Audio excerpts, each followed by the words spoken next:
La bruja de Catemaco. Me llamo Julio Hernández y siempre juré que jamás volvería a Catemaco. No porque odiara el pueblo, sino porque aquí aprendí que los cuentos no eran cuentos. A los 10 años vi cosas que ningún niño debería ver. Sombras que se arrastraban por los corredores de la casa de mi abuela. Risas de mujer a medianoche cuando no había nadie despierto. Y un reflejo en la laguna que no me pertenecía. Huí a los 20, convencido de que en la ciudad podría enterrar esos recuerdos. Me fue bien, trabajo, una vida tranquila. Pero un día recibí la llamada que me devolvió a todo lo que había querido olvidar. Era mi prima Rebeca, con la voz quebrada. Julio, la abuela no está bien. Dice que Isabel no la deja dormir, que ella nunca se fue. El nombre me heló la sangre. Isabel la Negra, la bruja quemada viva hacía más de un siglo. Crecimos escuchando esa historia. Los pobladores, aterrados por su poder, la amarraron y la incendiaron frente a la laguna. Dicen que mientras ardía gritó: «Nadie me mata, los llevaré conmigo, uno a uno. La laguna será mi cuerpo, y sus hijos, mi alimento». Y desde entonces, los rumores, muertes inexplicables, cuerpos flotando con los ojos arrancados, niños que decían escucharla cantando bajo el agua. Yo había aprendido a callar, a no pensar en eso. Pero ahora Rebeca me pedía ayuda. Cuando llegué a Catemaco, lo primero que noté fue el olor. Humedad mezclada con copal y un dejo de pescado podrido. La casa de mi abuela, vieja con paredes agrietadas, parecía latir como un organismo vivo. Dentro, el aire era más espeso. Doña Carmen, mi abuela, yacía en cama. Su piel estaba cubierta de moretones, algunos con la forma precisa de dedos largos. Sus labios se movían en susurros. «Déjame ir. Ya pagué lo que debía». Me acerqué y vi que miraba al techo, con los ojos muy abiertos, como si viera a alguien ahí. Esa noche me quedé a velar. Afuera, la laguna estaba inquieta. Olas pequeñas golpeaban las orillas. Aunque no había viento, la medianoche llegó como un golpe seco. El aire se volvió helado y los perros comenzaron a aullar. Y entonces la vi. Una silueta femenina en la esquina del cuarto. Alta, el cabello negro y húmedo le cubría el rostro. Su piel parecía derretida, como cera quemada, y goteaba agua turbia que manchaba el piso. Se inclinó sobre mi abuela, susurrando en un idioma que no reconocí. Quise moverme, pero no pude. Todo mi cuerpo estaba paralizado, como en una pesadilla. La figura giró lentamente hacia mí. Sus ojos eran huecos negros de los que brotaba un líquido espeso. Su boca se abrió, mostrando dientes largos, ennegrecidos. «Tú también me debes», dijo con voz cavernosa, como si hablara dentro de mi cabeza. Un dolor agudo me quemó el brazo. Cuando logré moverme, la figura había desaparecido, pero al mirar mi piel, vi 3 surcos profundos, sangrantes, como si me hubieran desgarrado con garras invisibles. Esa noche comprendí que Isabel la Negra no era un mito, me había marcado. Los días siguientes fueron una tortura. Cada noche escuchaba su voz. A veces me despertaba con agua en la cama, como si hubiera llovido dentro. La abuela se debilitaba. Aparecía con nuevas heridas, quemaduras que olían a carne chamuscada. Rebeca y yo pedimos ayuda. La mayoría de los brujos del pueblo se negaron. «Con Isabel no se juega», decían, y cerraban la puerta. Otros nos vendieron amuletos inútiles que se rompían solos, hasta que encontramos a don Elías, un anciano ciego que vivía en una choza frente a la laguna. Su casa estaba llena de huesos tallados, velas consumidas y figuras extrañas. Cuando escuchó el nombre de Isabel, asintió con resignación. Ella no murió, dijo con voz ronca. Quemaron su cuerpo, pero no su espíritu. Antes de arder, juró que la laguna sería su refugio. Y así fue. Se alimenta de los vivos para mantenerse. Si ya los miró, están marcados. ¿Cómo la detenemos?, pregunté. El anciano acarició su bastón. Solo en la cueva donde murió.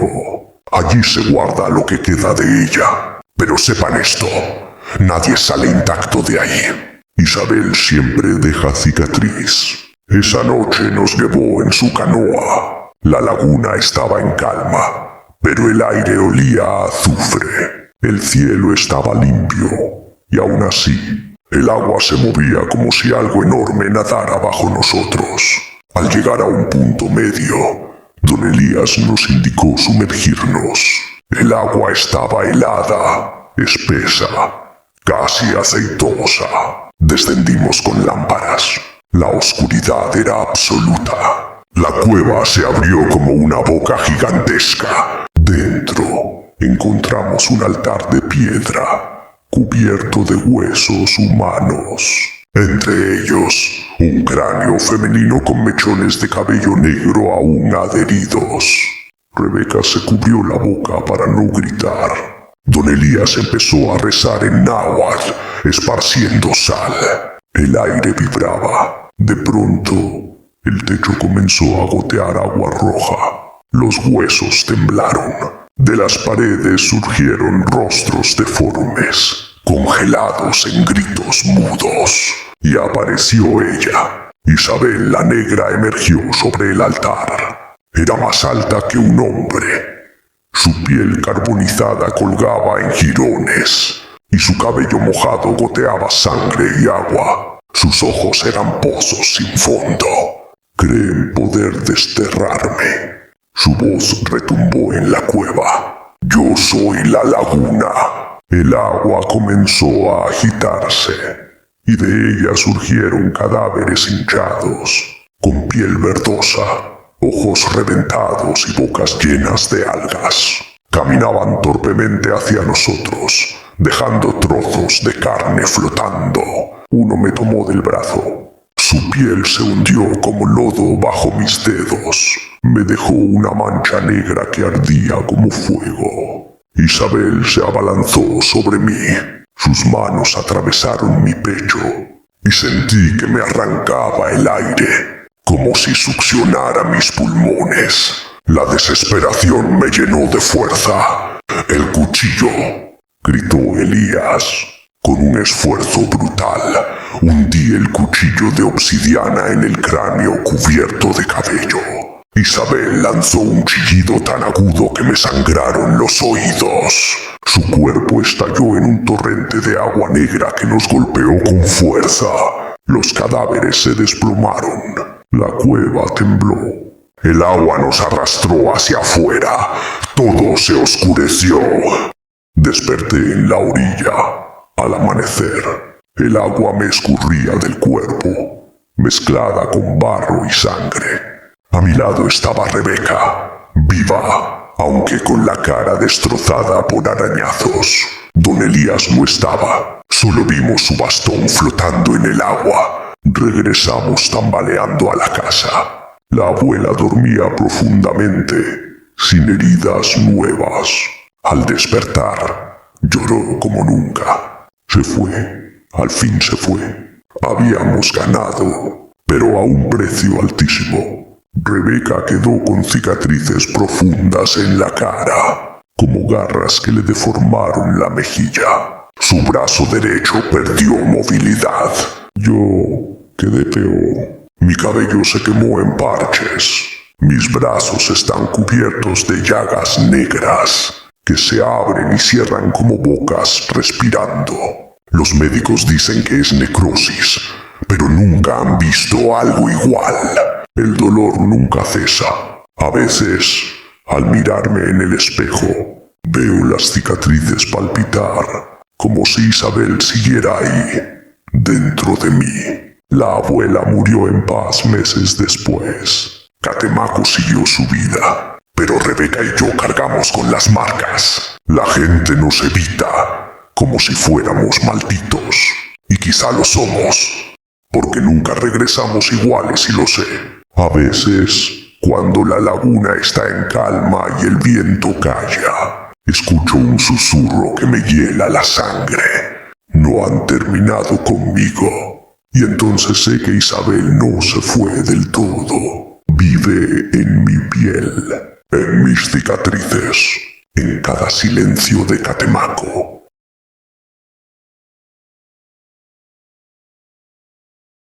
La bruja de los niños de Tecate. Nunca he sabido en qué momento comenzó mi descenso a la locura. Pero si me obligaran a elegir, señalaría aquella noche en que escuché, por primera vez, el nombre que nunca debió ser pronunciado en voz alta. La bruja de los niños. Vivo en Tecate, Baja California. Todos hablan de la cerveza, de las montañas áridas, de los atardeceres que parecen incendiar la sierra. Pero lo que la mayoría ignora es que esas montañas esconden algo que se arrastra entre las piedras desde hace generaciones. Mis padres llegaron desde Tijuana cuando yo tenía 8 años, buscando tranquilidad. Por un tiempo la encontraron, hasta que ella volvió a caminar entre nosotros. Las historias siempre habían estado ahí. Los ancianos decían que hacía décadas una mujer había sido acusada de brujería y desterrada. Nunca se fue. Se ocultó en las faldas de la Sierra de Juárez, en cuevas húmedas donde el eco deformaba las voces humanas. Nunca dijeron su nombre, como si nombrarla pudiera invocarla.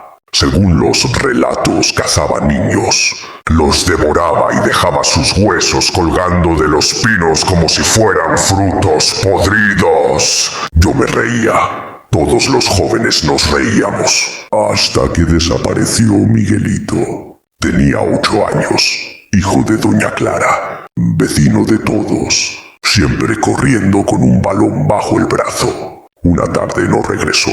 Lo buscaron por las colonias, el Parque Hidalgo, los alrededores de la presa. Nada. Yo participé en la búsqueda con mi amigo Luis. Llevábamos linternas y palos. Cuando subimos hacia la sierra, escuché algo que me heló la sangre. Un murmullo largo, arrastrado, que parecía reptar entre los árboles. No era voz humana. Sonaba como un cántico roto que pronunciaba mi nombre. Me quedé paralizado, con la linterna temblando. Luis no oyó nada. Guardé silencio. Pero desde entonces el pueblo entero comenzó a susurrar el nombre prohibido. La bruja había regresado. Las noches se volvieron insoportables. Los sueños empezaron poco después. Yo me veía rodeado de un cuarto oscuro, donde decenas de niños, sin ojos, estiraban sus manos hacia mí, implorando ayuda con gemidos que parecían burbujear desde gargantas llenas de agua. Detrás de ellos, una silueta de mujer se alzaba en las sombras. No tenía rostro, solo un nido de cabellos largos y podridos, y unos brazos demasiado extensos, que se abrían como ramas secas. Me despertaba sudando, y lo peor era el sonido que escuchaba después de abrir los ojos. Un susurro real, junto a mi ventana. Pronto serán míos. La pesadilla se hizo carne cuando desapareció otro niño, Samuel, primo de Luis. La policía hablaba de secuestros, trata, coyotes en la frontera, Nadie se atrevía a decirlo en voz alta, pero todos sabíamos la verdad. Y cuando le conté a Luis mis sueños, él me confesó que soñaba lo mismo. Peor aún, en el último sueño, los dos vimos a Samuel entre los niños sin ojos, gimiendo con los brazos extendidos.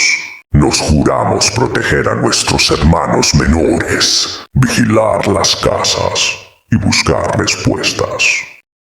Fue entonces cuando encontramos a don Aurelio, un anciano que vivía aislado cerca del río Tecate. Lo llamaban loco.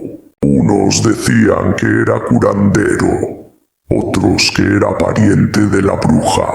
Entramos en su choza llena de humo y hierbas secas. Nos miró con una sonrisa desdentada y dijo, sin que abriéramos la boca: ya lo escucharon, ¿verdad? El terror nos paralizó. Nos mostró un libro viejo, manchado, con páginas quebradizas donde estaba escrita la primera historia de ella. A principios del siglo pasado, la bruja había robado niños, los había marcado con símbolos de fuego y los obligaba a caminar desnudos por las montañas. Los aldeanos la atraparon, la ataron a un tronco y la quemaron viva, pero su cuerpo, en lugar de morir, se partió como un cascarón, y lo que salió de ahí no se extinguió. Su espíritu quedó rondando, jurando que sería dueña de toda semilla del pueblo. No se conformará con unos cuantos, dijo Aurelio. Querrá a todos. Esa misma noche la escuché en mi ventana. Uñas largas arañaron el vidrio, y cuando me atreví a mirar, la vi de pie bajo la luz de la luna, alta, encorvada, con el rostro en jirones y los ojos vacíos de donde goteaba un líquido espeso.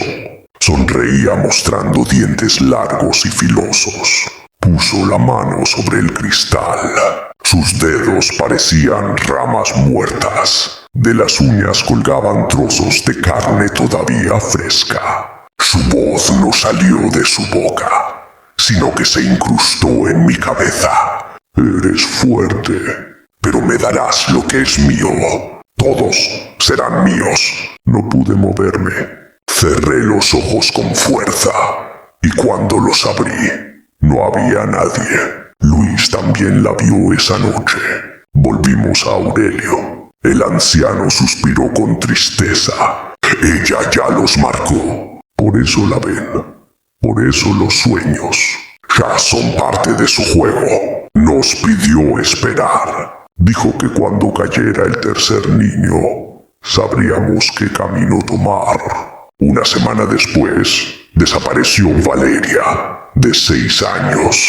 La búsqueda fue desesperada. Yo estaba entre los que entraron con linternas a la sierra. Escuchamos un grito que no parecía humano, desgarrador. Cuando llegamos, solo encontramos un lazo de zapato infantil y un círculo de piedras negras.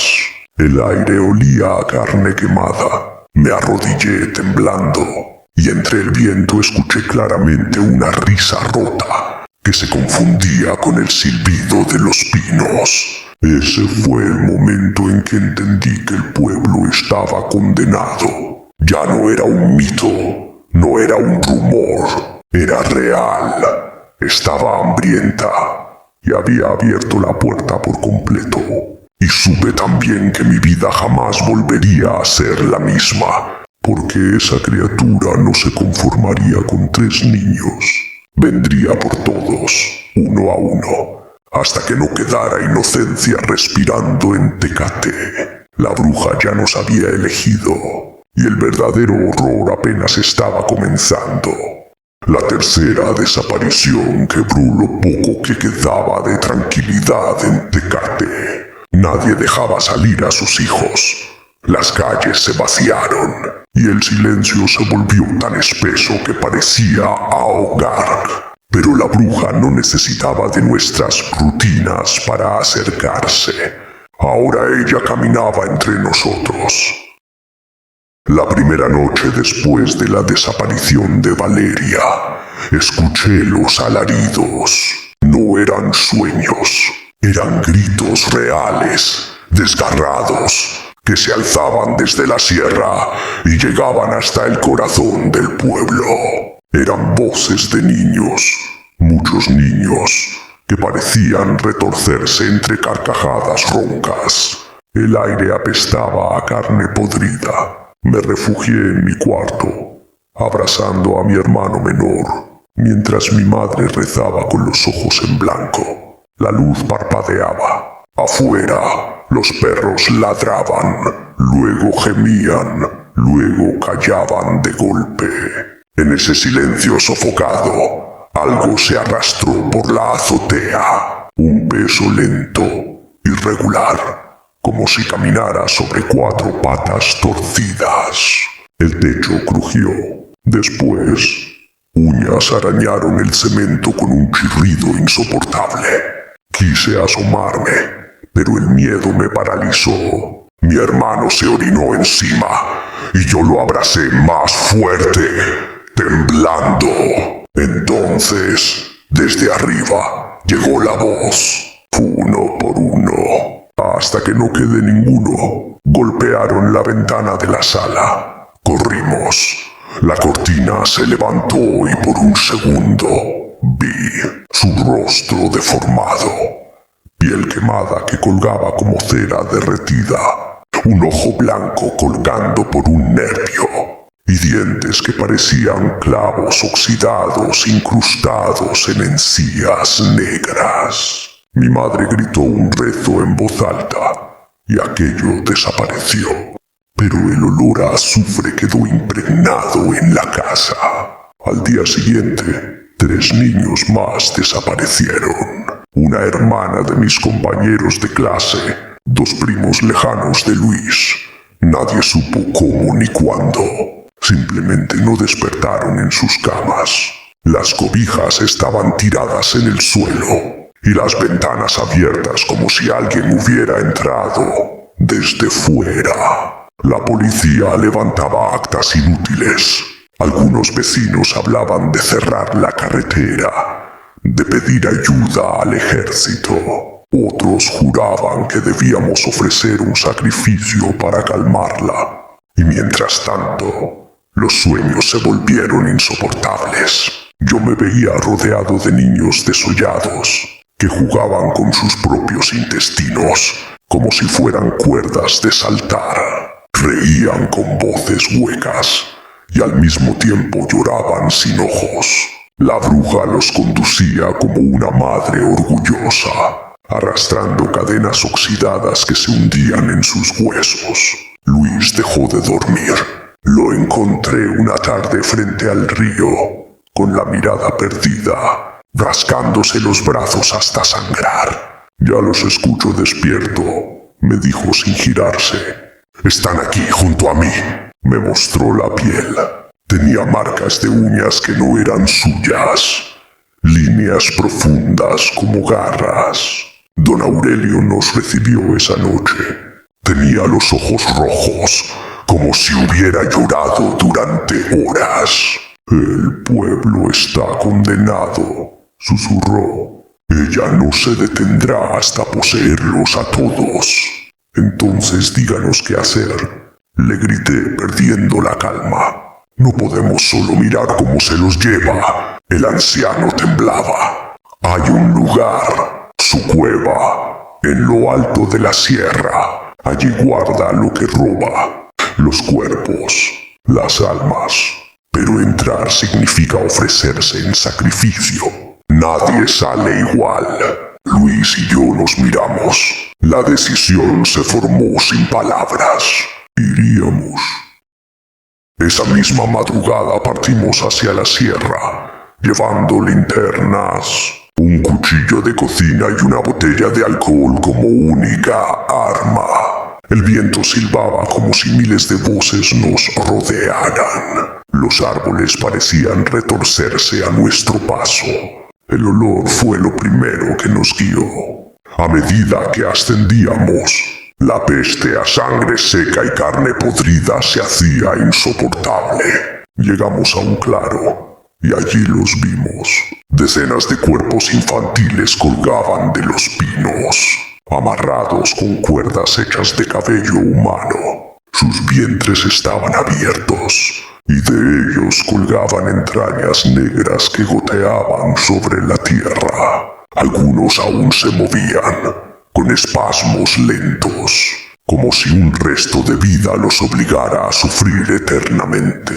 Luis vomitó, llorando. Yo me arrodillé, incapaz de respirar. Entonces, entre los cuerpos, vi un rostro conocido. Samuel, el primo de Luis. Tenía los labios cosidos con alambre oxidado, pero sus ojos me miraban suplicantes. Movió la cabeza con violencia, tratando de arrancarse el alambre, hasta que la piel de sus mejillas se desgarró.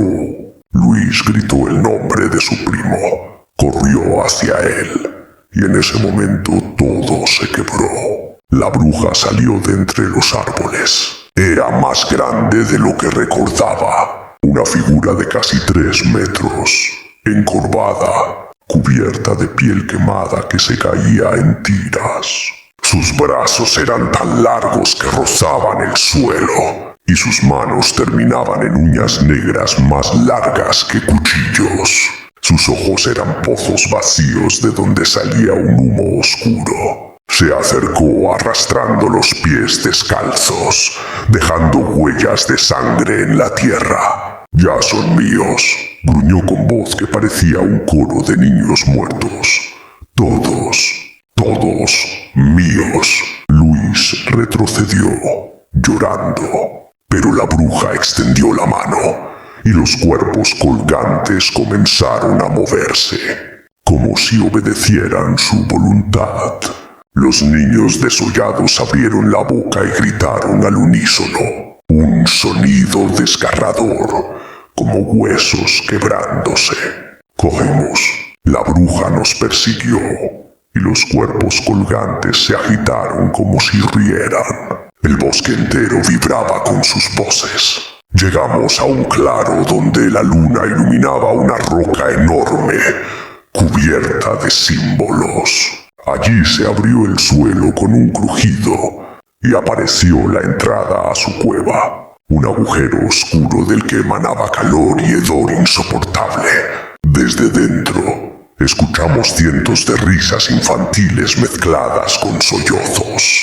Luis cayó de rodillas, tapándose los oídos. Yo lo tomé del brazo y traté de arrastrarlo, pero la bruja ya estaba detrás de nosotros.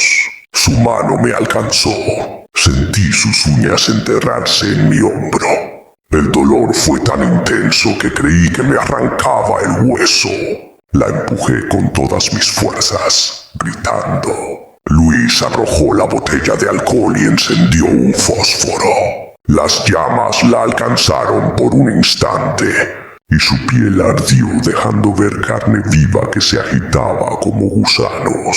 Ella rugió, un sonido que hizo vibrar la tierra. Logramos escapar de la cueva, pero sabíamos que no podríamos huir para siempre. Ella nos había marcado, y ahora todo Tecate estaba en su poder. La noche terminó con nosotros escondidos en un establo, escuchando cómo las voces de niños muertos se mezclaban con el viento. Sabíamos que la bruja había salido de la sombra para caminar abiertamente entre nosotros, y que la verdadera cacería apenas comenzaba. El pueblo despertó entre gritos. No eran rumores ni sueños. La bruja había descendido desde la sierra hasta las calles de Tecate. Yo la vi con mis propios ojos. Una sombra enorme avanzaba por la colonia, encorvada, los brazos arrastrando uñas que chispaban al raspar el pavimento. Con cada paso, las lámparas de la calle explotaban, sumiendo todo en una oscuridad manchada por la luna. Las casas temblaban, los vidrios se rompían, y el aire olía a azufre y sangre coagulada. Los niños comenzaron a desaparecer a plena vista.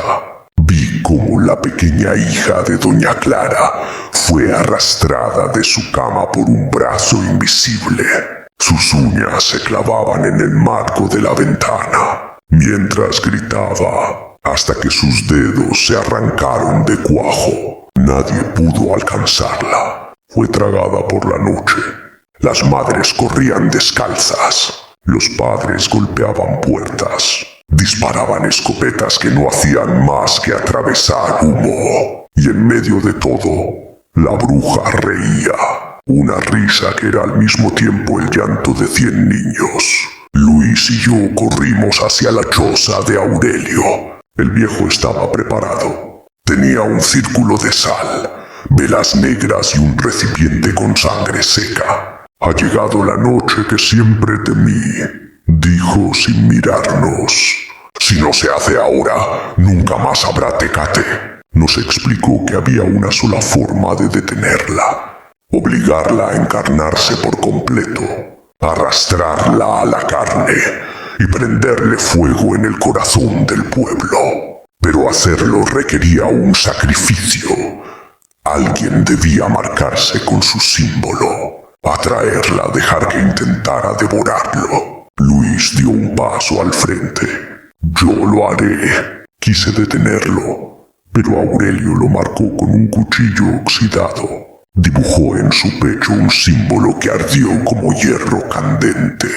Luis gritó hasta que su voz se quebró, y en ese grito, la bruja respondió.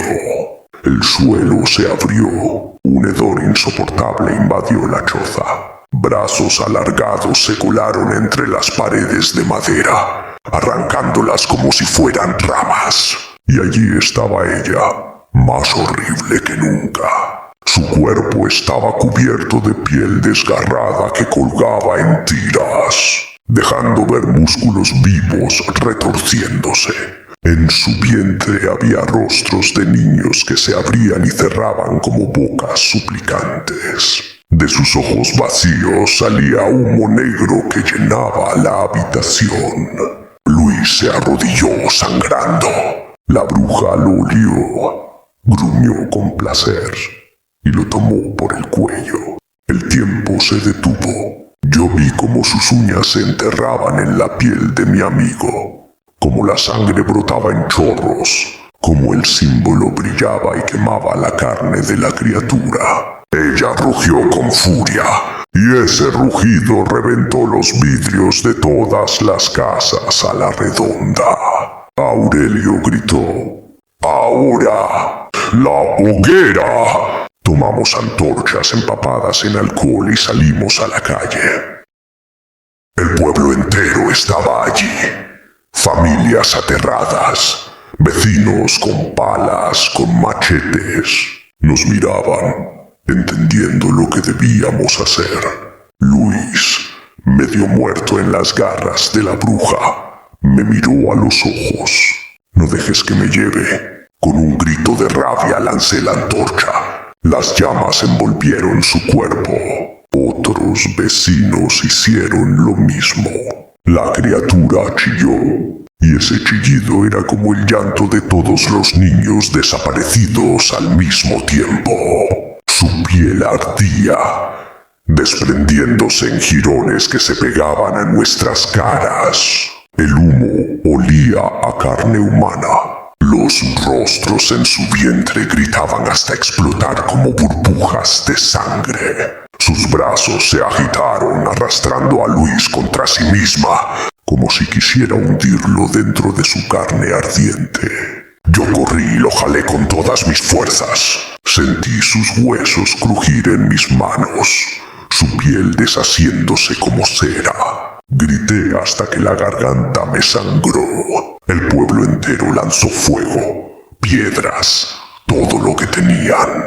Y entonces, con un último alarido que nos atravesó los huesos, la bruja colapsó en sí misma. Su cuerpo ardiente se dobló, se contrajo, hasta que no quedó más que un amasijo negro de carne y cenizas. El silencio llegó de golpe. Los cuerpos colgantes de los pinos en la sierra cayeron como muñecos rotos. Algunos aún respiraban, mutilados, con ojos arrancados, con bocas cosidas pero vivos. Samuel estaba entre ellos, irreconocible, con la cara quemada y la lengua cortada, pero respiraba. Luis sobrevivió. Apenas. Su piel quedó marcada para siempre, cubierta de cicatrices como ramas quemadas. Perdió un ojo y parte de su brazo izquierdo, devorado por las llamas. Yo mismo terminé con la espalda atravesada de cortes profundos, donde las uñas de la bruja me habían tocado. Las cicatrices nunca se cerraron del todo. Aurelio murió esa noche. Su cuerpo fue encontrado dentro del círculo de sal, completamente carbonizado, con una sonrisa en el rostro. El pueblo lloró durante semanas. Enterramos a los que no sobrevivieron, cuidamos a los que regresaron deformados y reconstruimos lo que quedó de nuestras casas. Yo sigo aquí en Tecate, caminando entre estas calles que aún huelen a humo cuando el viento sopla desde la sierra. Ya no tengo miedo, ella fue derrotada, pero cada vez que paso frente a una ventana, siento que alguien me observa desde el reflejo. Sé que algún día volverá, y cuando lo haga, también sé que yo, con mis cicatrices abiertas, estaré esperándola. Hola y muy cruda noche, jauría del horror. Si te gustó el video, comenta qué fue lo que más te impactó. No olvides darle like y compartir. Si tienes una historia, relato o leyenda que quieras que le demos vida, mándala a nuestro correo o déjala en los comentarios y cuéntanos lo que nadie te cree.